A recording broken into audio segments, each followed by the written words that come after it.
देवपुर नाम के छोटे से कस्बे में एक पुराना कच्चा पक्का घर था। उस घर में रहती थी सावित्री देवी, जो दिखने में सख्त लगती थीं, लेकिन दिल से बेहद नरम थी। उनके साथ रहती थी उनकी बहू नेहा, जो इस घर में आए 1 साल ही हुआ था।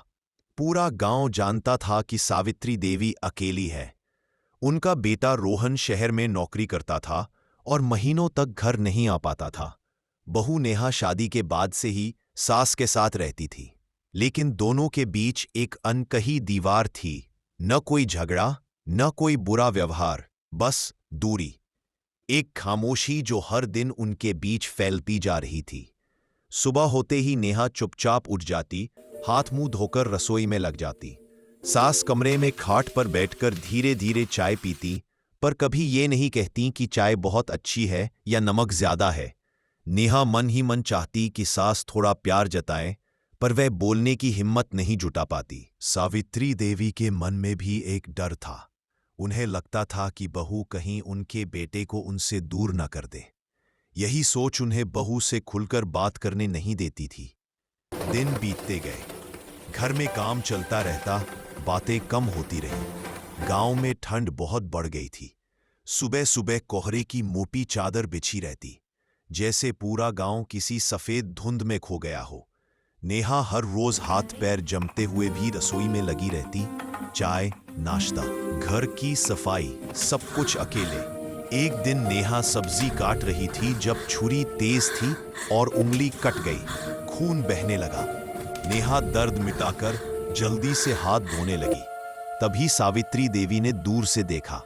पहली बार उनके चेहरे पर चिंताओं की लकीरें उभर आई, पर उन्होंने कुछ कहा नहीं। नेहा ने भी कुछ कहा नहीं। इसी तरह खामोशी दोनों के बीच खड़ी रही। उस दिन बिजली चली हुई थी। सारी रात घर अंधेरे में डूबा था। बाहर हवा ठंडी, तेज और कंपा देने वाली थी। नेहा रसोई में थी, तभी उसके पैर के नीचे रखा लोटा लुढ़क गया और वह फिसलकर जोर से गिर पड़ी। उसकी हल्की चीख अंधेरे में गूंज उठी। सावित्री देवी तुरंत दौड़ी। उनकी उम्र के हिसाब से यह दौड़ असामान्य थी, पर उस पल उनका दिल बहू के लिए धड़क उठा था। नेहा, ओ नेहा बेटा, उठ, लगी तो नहीं?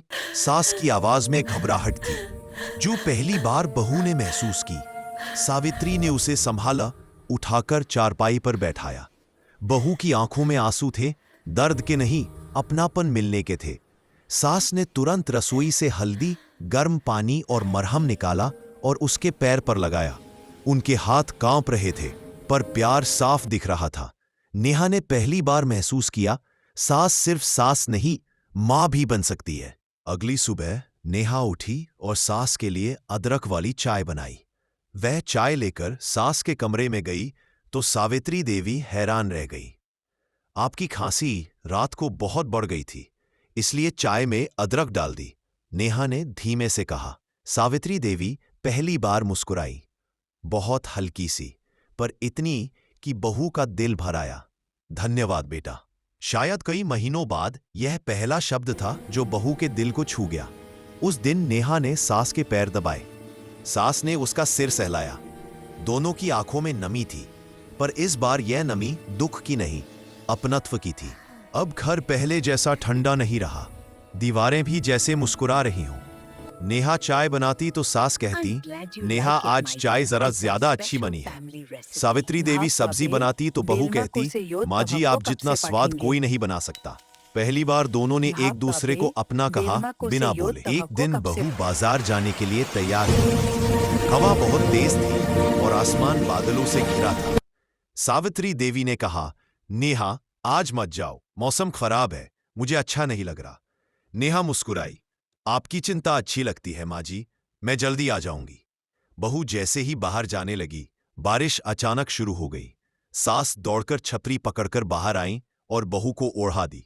सर्दी लग जाएगी, बेटी संभल कर जाना। बेटी शब्द सुनते ही बहू की आंखें भर आईं। उसने सास के पैर छू ली। उस दिन दोनों ने समझ लिया, रिश्ते खून से नहीं, दिल से बनते। कुछ दिन बाद रोहन घर आया। उसने देखा कि माँ और पत्नी साथ बैठकर हंस रही हैं, बातें कर रही हैं। जिस घर में पहले खामोशी थी, वहां अब आवाजें थी, हंसी की, प्यार की, समझदारी की। रोहन की आंखों में खुशी चमक उठी। उसने कहा, मां बहू नहीं, आपने अपनी एक और बेटी पाली। सावित्री देवी ने बहू को गले लगाया। नेहा भी रो पड़ी। उस दिन घर की चौखट पर जो प्यार दिखा, वह आने वाले वर्षों तक उस घर की असली रोशनी बन गया। सास बहू का रिश्ता लड़ाई से नहीं, थोड़े से प्यार, थोड़ी समझ और एक कदम आगे बढ़ने से बनता है। अगर दिल साफ हो तो हर सास बहू की मां बन सकती है और हर बहू सास की बेटी नहीं। थोड़े से प्यार, थोड़ी समझ और एक कदम आगे बढ़ने से बनता है। अगर भी साफ हो तो हर सास बनने की मां बन सकती है और हर बनने सास की बेटी।